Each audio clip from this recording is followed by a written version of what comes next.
So, ayan guys, itong ating ulam for ngayong dinner. So, ayan, meron ako ditong galunggong. Ayan, bawang, sibuyas, tsaka siling green. Walang kamatis hindi siya nakabili. Tsaka ito. Ayan. So, ang gagawin ko dyan, magluluto tayo ng ginisang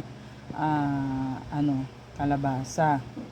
Tapos sasagpawan natin ito. Ito kasi yung dala niyang ulam.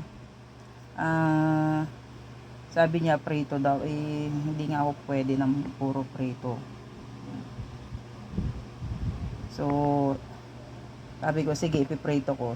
Tapos naalala ko itong kalabasa doon sa rep nga. Kaya ayan. Lutuin natin yan. Yan ang ating ulam. Gigisa ko lang naman siya. Tapos isasagpaw ko tong prito. Para lang hindi siya boring na ayan.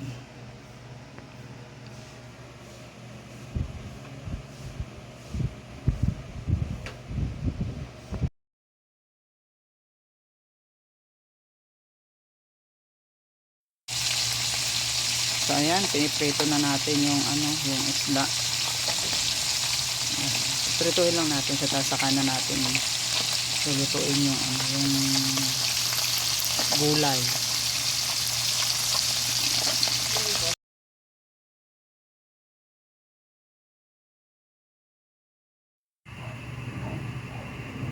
So ayan,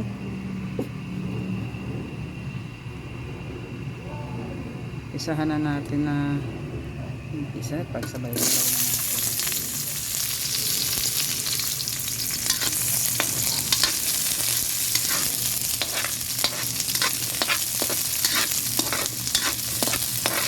Dinamihan ko yung sibuyas kasi parang kamarin.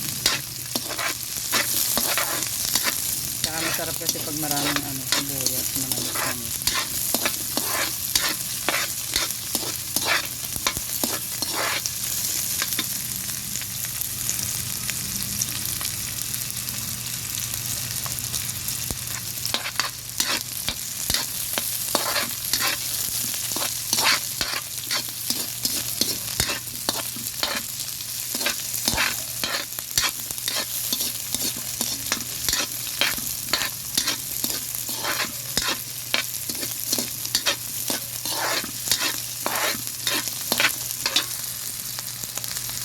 Bango.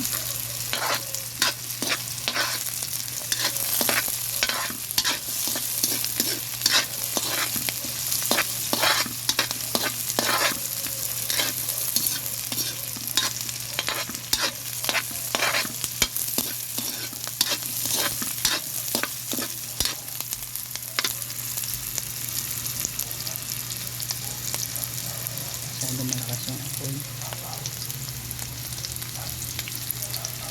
Tapos lagyan ito.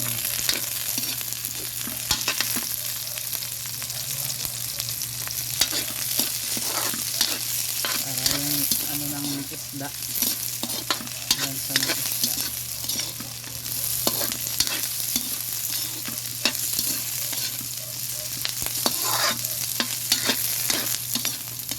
Kakaunti yung bawang.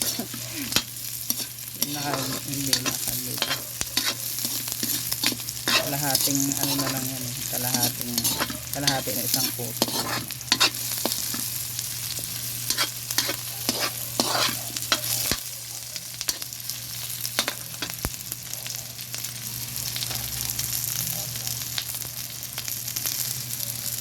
Tapos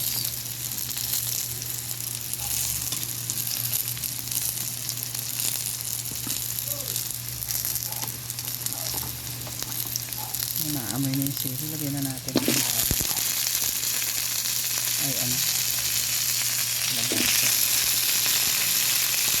Naamoy na yung sili.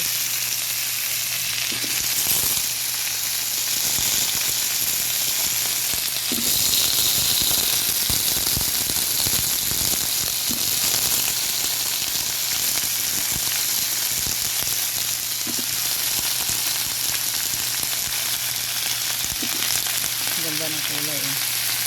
Ang lalo yung green na chili at saka yung ano, kulay ng kalabasa.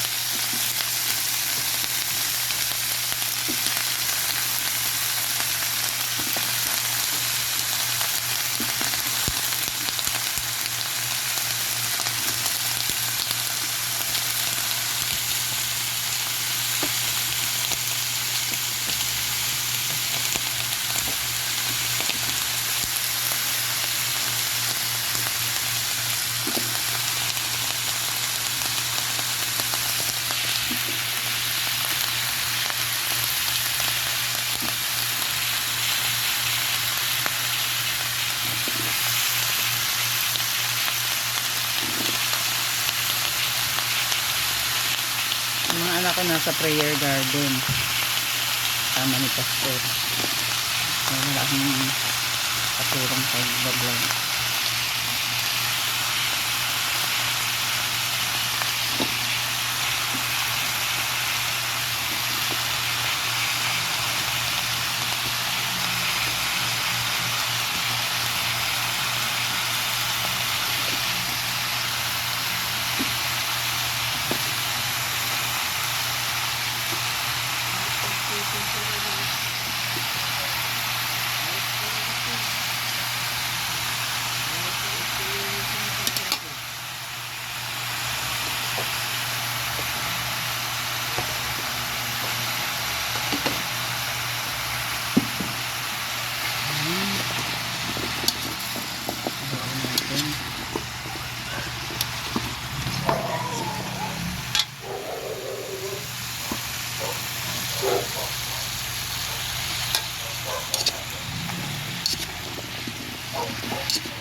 So ayan, natimplahan na natin. Pakukuluan lang natin yan. Ang ganda ng kulay, diba?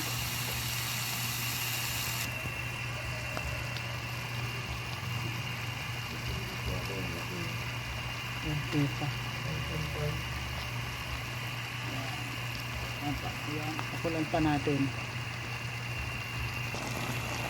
So ayan na, nilagay na natin yung pritong isda. Ayan. Tapos kumakagat na rin yung ano, yung sili. Pakuluan lang natin ng konting oras pa.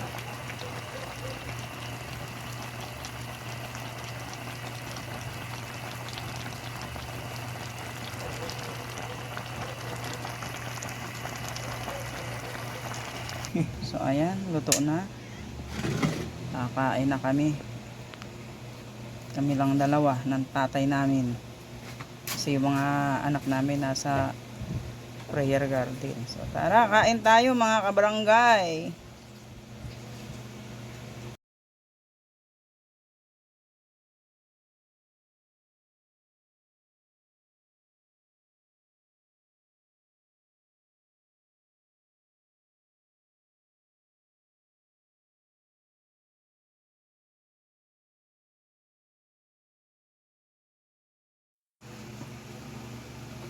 Hindi patis.